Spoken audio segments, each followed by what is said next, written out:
So this section has a lot of stuff going on.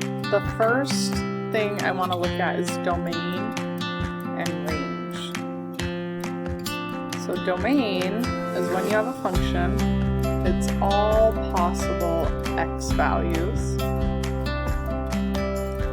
And then the range is all possible y values. So we're going to have a situation here, and we're going to try and write a function or determine some output numbers.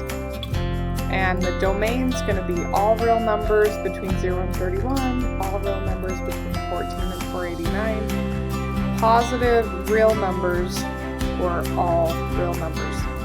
So first, what's a real number? So a real number is any number on the number line.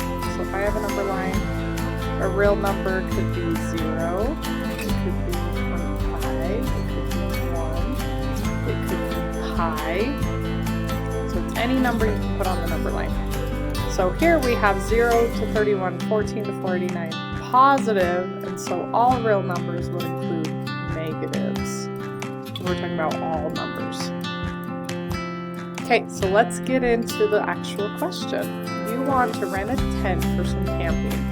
The rental company employees say it's a flat fee of $55 to rent the tent and an additional $14 per day. Also, you may keep the tent for a maximum of 31 days. What is the domain?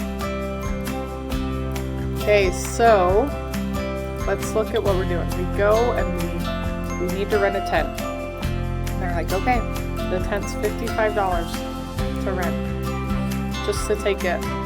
After 1 day, it's still the $55, but it's an additional $14 per day. So every day that goes by, it's going to be the same, and we're going to add 14. So we could write a function for this. But for this question, it's asking x values, y values. An x value is also an input, and a y value is also an output. And that's what these are. So our input, if I ask you how many days, you can tell me the total money. That's the output. So one thing depends on the other. The domain is independent, and then range is dependent. So depending on how many days determines the total money. Okay, so our input is our days. So how many days are there? Well, 0 days is the $55, and then 1, 2, 3, 4, and we could keep going forever and ever and ever until there's a maximum of 31. So our domain is days from 0 to 31. Okay, graph the following using a graphing calculator. State how many zeros the equation has. So I'm going to open my graphing calculator. 7x cubed minus 1x squared plus 125x minus 25. And I can see that we're only crossing the x-axis once. So there's only one real root on this. Okay, so we know that there would be one real and two imaginary. But this is asking for what we can see on a graph. Okay, we can only see one. So the answer would be 1. Question. Here it is. Okay, to wrap an expensive gift, you'll need a box. Graph the following equation,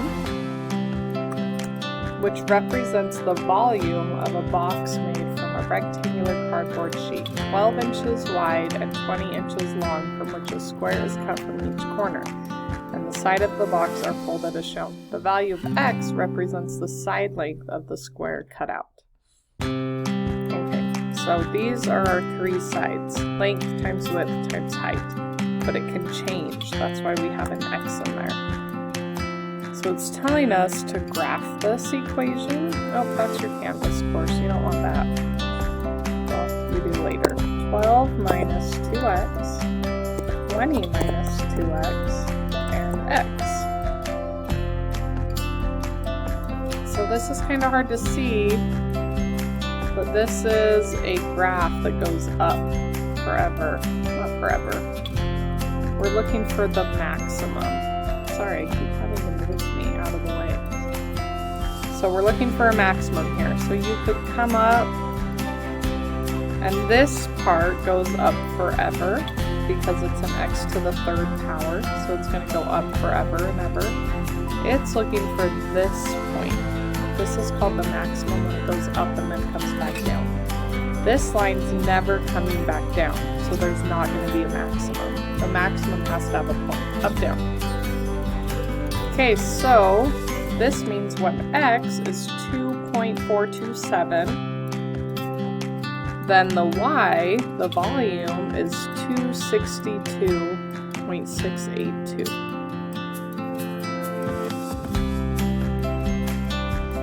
$262.8682, but we're gonna round to the nearest hundredth, so don't do the 2. Whatever it doesn't tell you, always round to the nearest hundredth. That would be our cubic inches. So this is a similar one. Here's the box. These are our side lengths. So think of it as like this little side would be x, our width would be 8 minus 2x, and then our length would be 20 minus 2x. So to find the volume, we multiply all of those together, right? So 8 minus 2x, I can't see the rest, 20 minus 2x, and x. And it's asking for the volume, the maximum volume. So here's that line that goes on forever. I'm looking for the maximum. And it's the y value. X is how many inches. So at 1.761 inches, we hit our maximum volume of 129.94. That would be our answer. So those aren't bad because you're graphing. Look at another one. You want to rent a drill for some home repair. The rental company employee cites a flat fee of $20 to rent the drill and an additional $15 per hour used.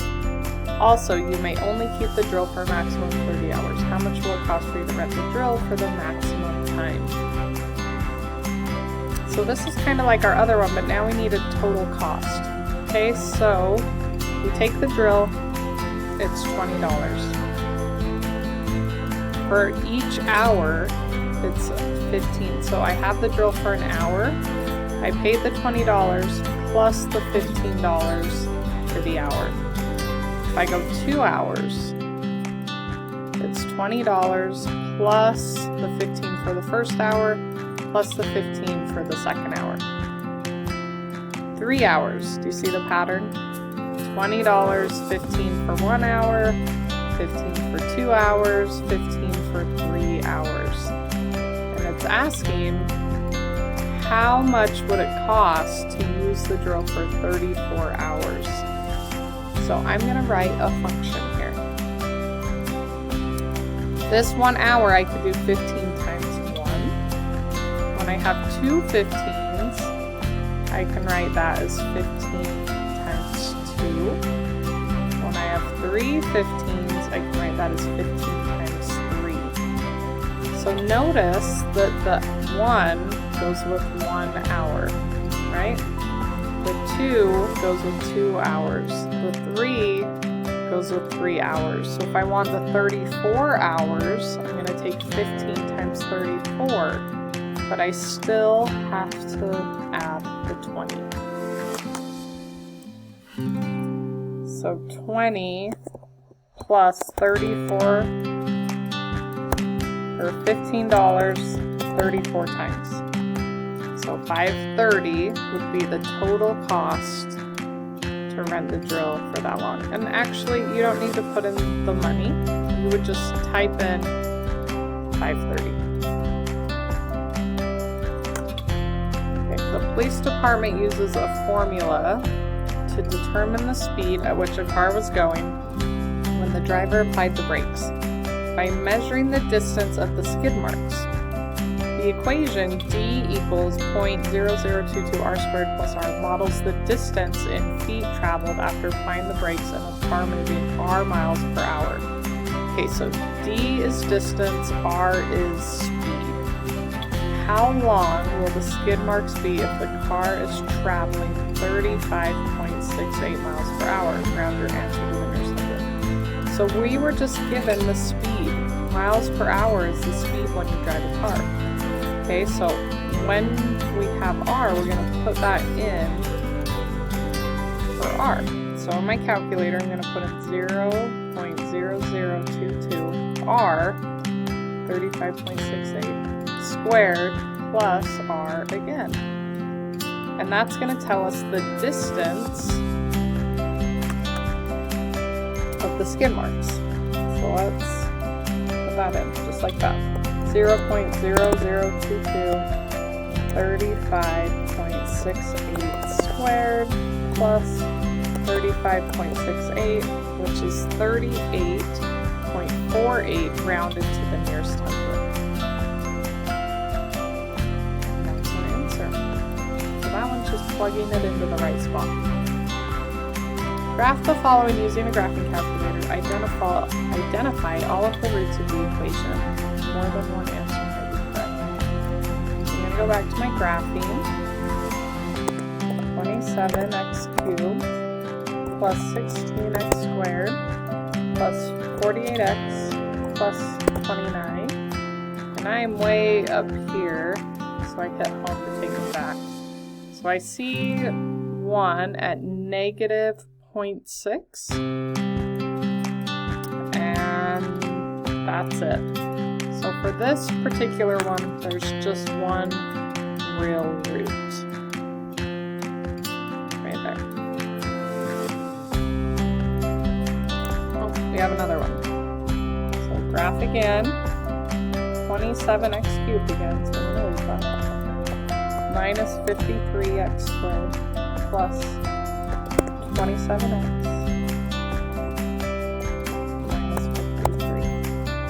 Oh, so notice that it kind of goes up and down there. When I add the 3, it straightens out the line.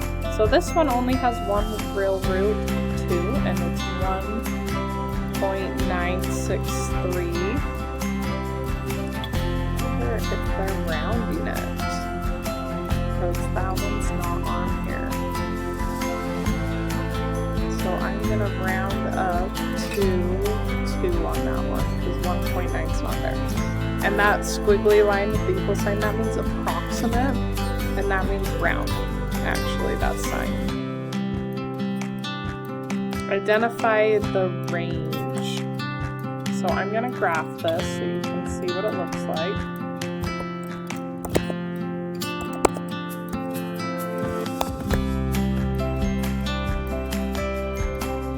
Alright, so here's our graph.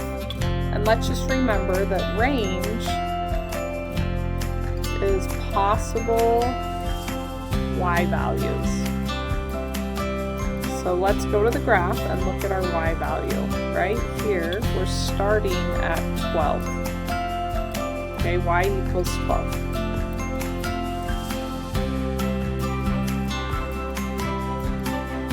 And then we get more y values. As we move up the graph, we have 13, 14, 15, 16, 17. We have all these other values as we go up. But the graph never goes below 12, right? They're just going up, not down. So if I were to write an inequality of these numbers, I would start at 12, and I would take all the numbers greater than that. And it's y values, so there's not going to be x's. X's don't make. So would be this one. That means all y values greater than or equal to 12. And this is the tent one, which we've already done, so I'm not going to do that one again. We'll stop there.